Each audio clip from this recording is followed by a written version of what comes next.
Team Spirit won the inaugural tournament of 2025, and now we head to one of the most prestigious tournaments to ever exist in Counter-Strike, Iem Katowice. I'm Astronaut CS, let's talk about it. The tournament is going to be split into three parts, where we have the first stage, which is the stage I'm talking about today, the Katowice play-in, then the group stage, then the playoffs.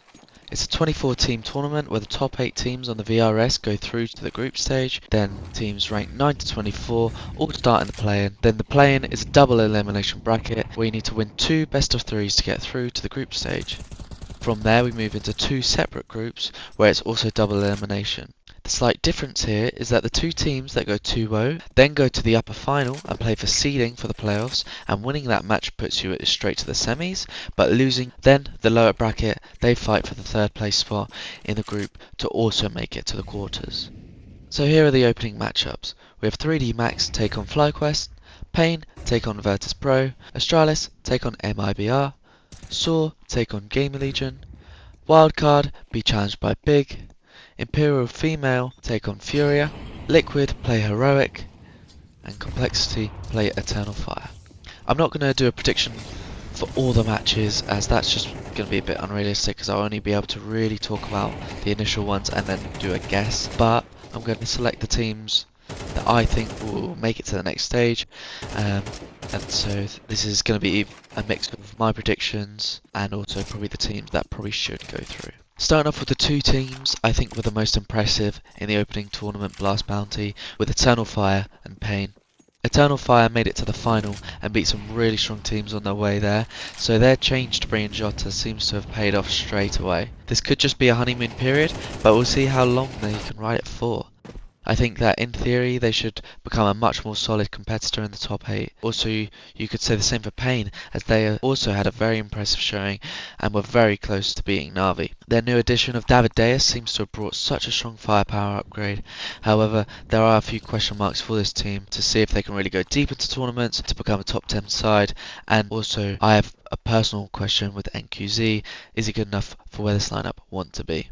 Then the next 2 teams I would expect to go through, even if they didn't have the best start to the year, are Liquid and Furia. Both these teams did get upset by inferior opposition. It's extra interesting for Liquid when you consider that they have a rematch against the team that knocked them out of the Blast Bounty in Heroic. And for Furia, I think that if they have another poor showing here, there'll be some serious question marks as to what's going wrong with this roster, but they face Imperial Female without Tori now, which will be an interesting matchup. So surely you'd think they're going to become even heavier favourites for that game.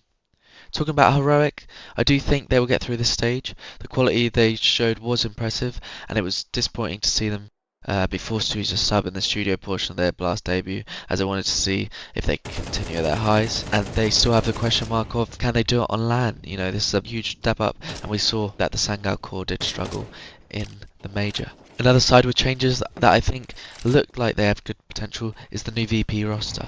I think they clearly have some things to iron out, but they did have a very entertaining match against Vitality, and I hope to see this roster do some damage, especially with Flammers, because I think he's probably detrimental for this team to function, and there's obviously huge question marks on Electronic. Then even though getting on the Astralis hate train is very easy, I do see them getting through this stage. Device was just back to his goated form, and they easily handled Wildcard in their opening matchup in the Blast Bounty, so I think they'll be able to take a lot of the sides down that are at this level, so it probably just depends upon matchups for me, and they just have so much experience.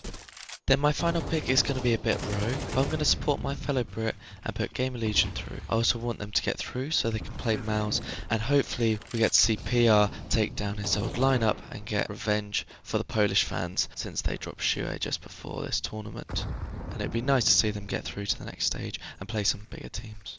Then finally, there's a few teams that are probably in and around the mix, and you could probably swap out a few of the teams I've put through and put these teams through and not be surprised, and they would be Big, Wildcard, FlyQuest, MIBR. I think these are the only teams that kind of had any potential to scrap out wins or challenge at this level, so if we see any of these, I wouldn't be too surprised.